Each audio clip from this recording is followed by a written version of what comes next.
Hai guys, welcome back to Alben's channel. Buat teman-teman yang baru pertama kali nonton channel ini, you are the most welcome. And thank you udah mampir ke channel gua. Jangan lupa di subscribe, di like, dan juga di share ya. Dan buat teman-teman yang udah kesekian kali nonton channel gua, thank you very much dan welcome back. Mulai hari ini, gua punya konten horor yang disebut Cerita Malam. Jadi di Cerita Malam itu ada episodenya. Dan di setiap episode itu ada 3 horror story. Jadi kayak misalnya cerita malam hari ini ada temanya tentang apartemen. Berarti ada 3 cerita tentang apartemen. Dan bulan depan misalkan episode 2 temanya tentang lemari. Berarti ada 3 cerita tentang lemari. Seperti yang gue bilang, di cerita malam hari ini gue bakal share 3 cerita horor tentang apartemen. Nah, teman-teman di sini ada yang tinggal di apartemen, siap-siap nggak bisa tidur ya. Atau sebelum gue lanjut, kalian yang lagi sendirian di rumah, boleh lihat sekeliling dulu, siapa tahu tiba-tiba ada yang nemenin kalian nonton di belakang kalian. Tanpa berlama-lama lagi, ini dia 3 cerita malam tentang apartemen. Are you ready? Brace yourself. Yang pertama, dimulai dari kisah yang gue alami waktu gue lagi pelatihan kerja di satu perusahaan. Jadi kan kalau baru masuk kerja itu biasa suka ada training gitu kan sebelumnya. Nah, si perusahaan ini tuh kayak punya satu training center yang ada di apartemen gitu. Jadi khusus untuk orang-orang yang baru masuk kerja. Nah, apartemen ini lokasinya ada di Jakarta Pusat. Jadi untuk orang-orang yang luar Jakarta gitu yang ikut training, disuruh tidurnya ya di apartemen ini. Dibiayain juga pastinya. Makan pagi juga selalu dianterin ke unit masing-masing. Makan siang juga di-provide dari kantor. Jadi makan malam doang gitu yang kita harus cari dan beli sendiri. Waktu itu ada 4 orang yang dari luar kota Jakarta termasuk gua. Sisanya yang ikut training tuh asal Jakarta semua. Jadi kayak sekolah gitu. Pas jam bubar training tuh orang-orang yang tinggal di Jakarta tuh ya pada pulang ke rumahnya masing-masing. Gua dan 3 orang yang dari luar Jakarta itu tinggal di unit apartemen ini. Nah, kebenaran gua tuh cowok satu-satunya yang dari luar kota Jakarta. 3 lagi tuh cewek. Sebut aja si cewek-cewek ini namanya Sally dari Makassar, Vilda dan Nina dari Surabaya. Tapi ya kita nggak tinggal satu unit lah, orang beda gender gitu ya kan, nggak mungkin disatuin lah. Ntar terjadi hal-hal yang tidak diinginkan gitu kan. Diinginkan atau tidak diinginkan ya? Bingung gua. Jadi intinya 1 orang, 1 unit apartemen. Memang sebelum training tuh gue udah sempat dengar dari teman-teman kantor gue yang udah lebih lama kerja di perusahaan ini. Katanya si apartemen ini tuh angker gitu. Dan udah banyak kejadian-kejadian mistis yang dialami sama senior-senior gue. Gue harus training di Jakarta itu selama 2 minggu. Dan setelah lulus training ya kita langsung dipekerjakan di kota masing-masing dan di cabang masing-masing. Nah, karena dalam 2 minggu ini gue ketemu setiap hari nih sama si Sally, Vilda, dan Nina. Kayak abis training misalnya kita jalan-jalan ke mall bentar atau selalu cari makan malam bareng lah. Weekend tuh juga jalan-jalan bareng di Jakarta. Ya kita berempat jadi akrab lah ya kan. Akrab loh ya guys, bukan suka-sukaan. Minggu pertama tidak ada hal-hal mistis yang kami rasain. Semua berjalan damai sentosa. Jadi nggak ada apa-apa lah. Nah, mulai di minggu kedua. Pagi-pagi seperti biasa selalu ada yang ketok-ketok kamar jam 7.30 untuk kirim sarapan. Dan benar saja jam 7.30-an tuh ada yang ketok-ketok anterin bubur ayam menu pagi hari itu. Seperti hari-hari sebelumnya, gue makan pagi sambil nonton TV di ruang tengah unit apartemen gue itu. Gak lama setelah itu, pas gue masih makan bubur tuh ya, belum habis buburnya, ada yang ketok-ketok kamar gue lagi. Nah, ini gak biasanya nih guys. Gue buka lah, kok nggak ada orang gitu. Gue lihat kiri kanan juga kok kosong lorongnya. Gue mikir, nah ini paling temen gue deh iseng gitu. Atau mereka perlu apa ke gue gitu tapi nggak jadi. Nah, dan emang unit kita tuh 1 lantai gitu ya. Nah, pas gue lagi lihat TV yang gue tonton, kok ada yang aneh gitu. Tadinya kan itu gue nonton di channel nomor 4. Kenapa tiba-tiba channelnya pindah ke channel lain gitu. Gue lupa channelnya pindah ke channel apa, tapi yang pasti itu pindah ke channel yang tadinya gue lagi nonton berita, kenapa jadi ke acara musik gitu. Gue masih positive thinking aja lah ya, mungkin error atau apa gitu, jadi gue lanjutin nonton TV-nya. Dan gue balikin lagi lah itu ke channel nomor 4. Gak lama setelah itu, kejadian pintu diketok-ketok itu terulang lagi. Jadi kali ini bukan diketok-ketok kayak gitu, tapi digedor-gedor. Gue buka pintunya, gak ada orang juga. Dari situ gue mikir, mending gue cabut aja deh buat langsung training ke lantai dasar. Beberapa hari setelah kejadian itu, hal aneh terjadi lagi. Kali ini Sally, Vilda, dan Nina pun ikut merasakan keangkeran dari si apartemen ini. Sore itu kita habis cari makan malam, mau balik ke unit kita masing-masing. Tapi Sally dan Nina itu duluan ke atas. Mereka bilang mereka katanya mau ngobrol-ngobrol dulu katanya. Nah, gua sama si Vilda tuh ke supermarket dulu buat beli keperluan sehari-hari. Yang lokasinya itu ada di paling bawah apartemen. Setelah beres dari supermarket, gua sama si Vilda itu naik lift ke lantai unit kami. Setelah pintu lift kebuka, gua sama Vilda tuh bingung. Kenapa Sally sama Nina tuh kayak lagi nongol gitu di pintu unitnya. Kayak celingak-celinguk gitu, mereka kayak kebingungan gitu. Jadi kan pintu lift kebuka, terus ada lorong gitu kan. Nah itu kan kayak unit kayak gitu. Di unitnya si Sally itu mereka lagi nongol di pintu gitu, lagi celingak-celinguk gitu. Terus kan kita tanyain ada apa. Nah mereka cerita, kan Nina tuh emang mau stay dulu gitu di unitnya Sally karena pengen ngobrol-ngobrol kan. Nah Sally tuh ke kamar mandi untuk ganti baju sama cuci muka. Tapi nggak ditutup gitu pintu kamar mandinya. Dan pintu unitnya juga belum ditutup semenjak mereka masuk ke unitnya si Sally. Si Nina lagi ada di kamarnya Sally. Nah mereka dengar di ruang dapur dekat pintu masuk tuh ada langkah kaki cowok. Si Nina mikir gua dan Vilda tuh udah balik dari supermarket dan langsung masuk ke unitnya Sally buat ikut nimbrung bareng mereka gitu. Nah si Nina langsung lari-lari keluar dari kamar Sally ke ruang tengah yang deket dapur itu buat kasih tahu ke gua tadinya. Alben jangan masuk dulu ya soalnya Sally lagi ganti baju gitu. Tapi pas si Nina ke ruang tengah, di situ nggak ada siapa-siapa guys. Nina dan Sally itu celingak-celinguk ke lorong depan unit mereka juga nggak ada siapa-siapa. Setelah itu barulah di situ mereka lihat gua dan Vilda baru keluar dari lift. Jadi langkah kaki siapa tadi tuh? Dan siapa sebenarnya yang ketok-ketok unit gua? Atau ada yang sengaja mindahin channel TV gue yang pas gue lagi nonton itu. Oke, tadi cerita yang pertama. Ini cerita yang kedua. Kisah ini dialami sama temen gue namanya Chris. Chris ini senior gue waktu gue kuliah di Singapura. Selain kota wisata dan kota shopping, banyak yang gak tahu kalau sebenarnya Singapura juga menyimpan banyak urban legend dan cerita-cerita mistis tentunya.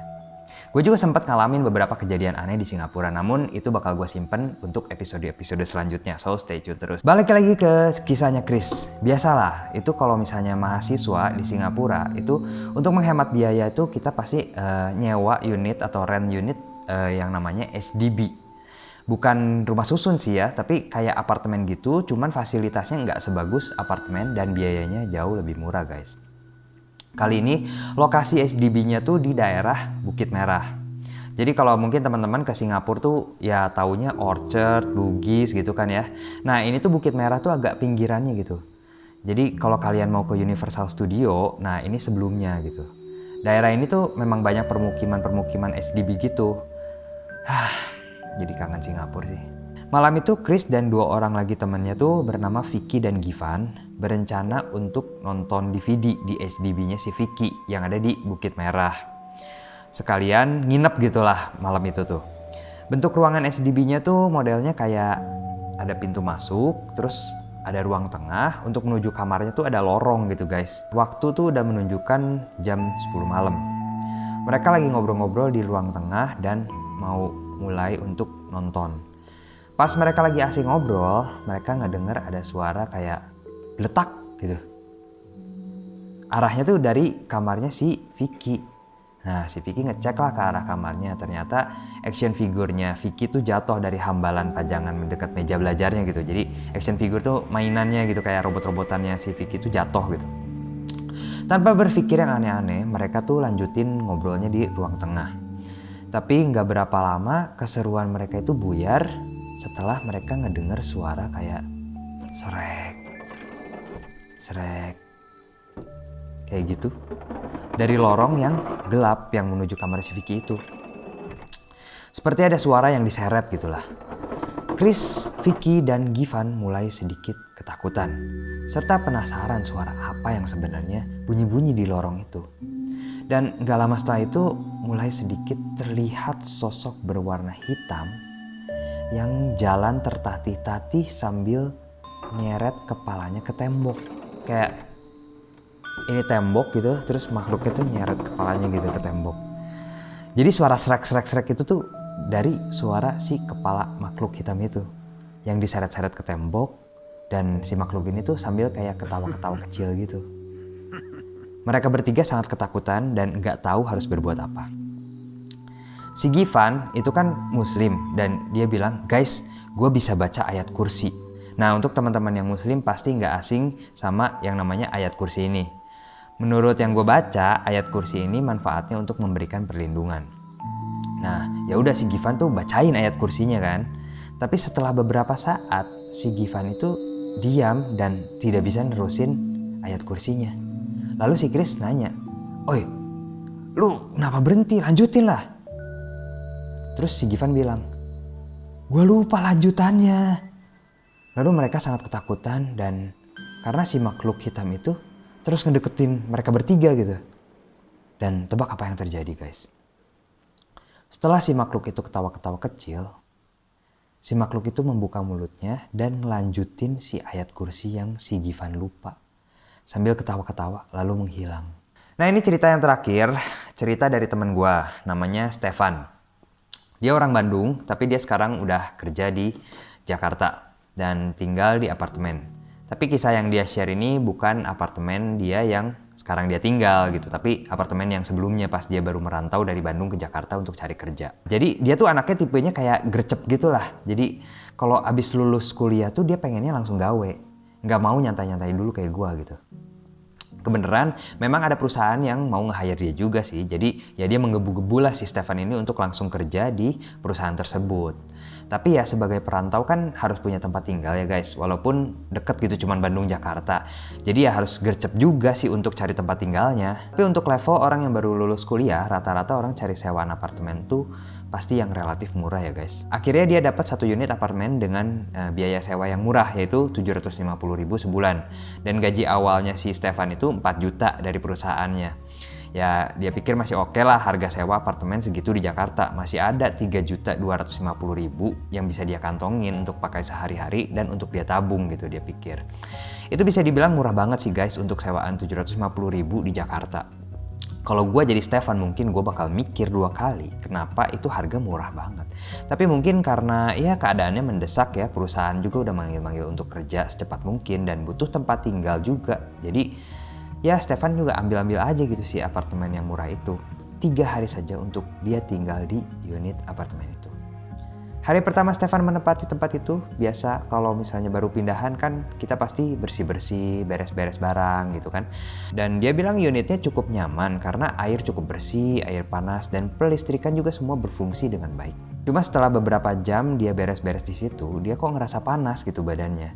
Padahal pakai AC guys. Tapi Stefan berpikir mungkin itu karena dia orang Bandung kan dingin gitu, jadi belum biasa sama cuaca lembabnya Jakarta. Dan mungkin karena dia habis beres-beres aja gitu, jadi keringetan. Hari itu adalah hari Minggu, dan dimana keesokan harinya Stefan itu mulai bekerja. Setelah beres-beres barangnya kelar, Stefan itu langsung mandi dan bersiap untuk tidur. Namun si hawa panasnya tuh nggak hilang gitu guys, jadi sampai akhirnya dia nggak bisa tidur. Keesokan harinya dia pergi kerja dan dia cukup happy sama pekerjaannya. Gak ada masalah, dia cuma sedikit lelah hari itu karena dia kan memang gak bisa tidur gitu semalam karena kepanasan. Sepulang bekerja, dia makan malam di warung seberang kantornya dan dia pulang ke apartemen ini. Stefan tinggal di lantai 17, unit 1420, yang mana unitnya itu adalah unit paling pojok. Jadi intinya dia harus naik lift untuk keluar masuk unitnya di apartemen ini. Tapi kejadian aneh mulai terasa lagi. Setelah si liftnya ini tiba-tiba berhenti di setiap lantai guys. Padahal di dalam lift itu cuma ada dia sendiri. Dan gak ada yang menekan tombol lain kecuali lantai 17 itu. Stefan berpikir mungkin ini liftnya rusak gitu kayak. Karena si bangunan apartemen ini tuh gak baru-baru amat gitu. Jadi lebih ke bangunan apartemen megah tapi tua gitu lah. Akhirnya setelah 12 lantai lift itu berhenti di setiap lantainya, Stefan berinisiatif untuk naik tangga darurat aja ke sisa lantainya sampai lantai 17. Kalian dia olahraga gitu dia pikir. Setelah sampai, Stefan cepat-cepat masuk ke kamar mandi untuk mandi dan bersih-bersih. Pas dia lagi keramas, kan kalau lagi keramas tuh busanya suka turun ke mata gitu ya. Jadi terpaksa kita kalau keramas tuh kadang-kadang suka merem gitu kan ya. Nah si Stefan ini ngerasain di telinganya kok kayak ada suara yang nafas gitu di telinganya. Nafas cowok tapi berat gitu. Deket banget kan kalau ada orang nafas di telinga kita, kerasa banget gitu. Nah dia langsung merinding dan langsung buru-buru cuci rambutnya supaya dia bisa ngelihat keadaan sekitar. Tapi pas dia buka mata, nggak ada siapa-siapa guys di kamar mandi itu, cuma dia sendiri. Akhirnya dia cepat-cepat beresin mandinya dan bergegas untuk tidur. Stefan berpikir mungkin dia terlalu lelah atau karena ngantuknya dia sendiri udah over limit kayaknya. Tipe kamar mandinya Stefan tuh dari shower harus ngelewatin tempat pup, terus wastafel yang ada cerminnya, baru pintu keluar gitu. Dan biasa kalau kita mandi air panas juga kan cerminnya tuh beruap gitu kan ya. Nah karena memang si Stefan ini mandi pakai air panas, jadi kaca di cermin wastafel itu memang beruap. Nah pas dia mau keluar dari kamar mandi dan melewati si cermin di wastafel itu, apa yang dia lihat? Dia ngelihat ada cap bekas tangan di cermin itu. Di situ Stefan merasa ketakutan dan bergegas menuju kamarnya untuk tidur. Akhirnya dia berbaring di ranjang, terus dia berpikir, apa yang barusan terjadi? Apa aku terlalu kelelahan? Apa memang tempat ini berhantu? Tapi saking ngantuknya, akhirnya Stefan berhasil tidur kali ini. Di tengah malam dia sempat terbangun jam 11.25 dan kebelet pipis. Terus pas dia ke WC buat pipis, tidak ada jejak tangan di cermin itu. Bersih aja gitu cerminnya, di uap air di cerminnya juga udah gak ada gitu, jelas ya. Lalu dia balik ke tempat tidurnya untuk kembali tidur dan akhirnya Stefan terlelap tidur kembali. Di tengah tidurnya, Stefan kembali terbangun setengah sadar. Dia ngerasa kok kayak badannya dingin gitu. Padahal dia tidur tuh pakai selimut guys. Lalu dia ngumpulin kesadarannya untuk ngambil remote AC yang ada di meja sebelah tempat tidurnya gitu untuk matiin AC-nya. Dia tuh kan tidurnya miring gitu ya, jadi ngadep si mejanya, jadi tinggal ngambil gitu ibaratnya remote AC-nya terus tinggal dipencet. Tapi dia merasakan sesuatu yang aneh terjadi. Pas dia sadar kalau selimutnya itu nggak nyelimutin badannya dan nggak jatuh juga ke bawah ranjang, melainkan selimut itu terbang di atas badan Stefan gitu, kayak ada yang megangin selimutnya gitu. Lalu pas dia lihat ke arah selimut itu, selimutnya langsung pluk jatuh ke badannya. Dia sangat ketakutan malam itu dan dia langsung ngontakin si penyewa apartemen ini. Keesokan harinya, pagi-pagi sebelum dia berangkat kerja, dia ketemu sama penyewanya dan nyeritain apa yang terjadi. Akhirnya si penyewa buka suara tentang apa yang sebelumnya sempat terjadi di unit apartemen itu. Ternyata unit itu sekitar 20 tahun sebelum akhirnya disewakan ke si Stefan, unit ini tuh ditempati oleh sepasang kekasih yang nikah siri. Namun mereka sering berantem sampai akhirnya si ceweknya tuh ninggalin cowoknya. Sampai akhirnya si cowoknya frustasi, stres, dan bunuh diri di unit itu. Selama 20 tahun itu juga unit ini tuh gak ada yang membeli ataupun menyewa. Dan karena alasan itu juga unit ini disewa sangat murah. Akhirnya Stefan pindah ke apartemen lain yang memang harga sewanya jauh lebih mahal, namun yang pasti harga wajarnya itu pun membuat dia tinggal dengan damai dan nyaman tanpa gangguan apapun. So guys, jadi itulah 3 cerita malam hari ini tentang apartemen. Menurut kalian cerita mana yang paling menyeramkan? Atau kalian punya cerita horor yang pernah kalian alami tentang apartemen lainnya? Komen di bawah ya. Thank you guys sudah nonton sampai akhir. Jangan lupa di subscribe, like, dan di share ya. Kalian juga bisa follow Instagram gua di Alben Oktoris. Atau kalian juga feel free kalau mau share cerita horor yang kalian alami yang mungkin bisa gua share di episode-episode selanjutnya. Kalian juga boleh email ke gua, email addressnya ada di description. Terus kapan nih episode cerita malam selanjutnya? Gue bakal post cerita malam 2 minggu sekali atau maksimal 1 bulan sekali, tergantung sibuk enggaknya kerjaan gue ya guys. Jadi tungguin aja, stay tune terus di channel gue. So see you again di cerita malam selanjutnya. Last but not least, are you ready? Brace yourself. Here with Alben signing off.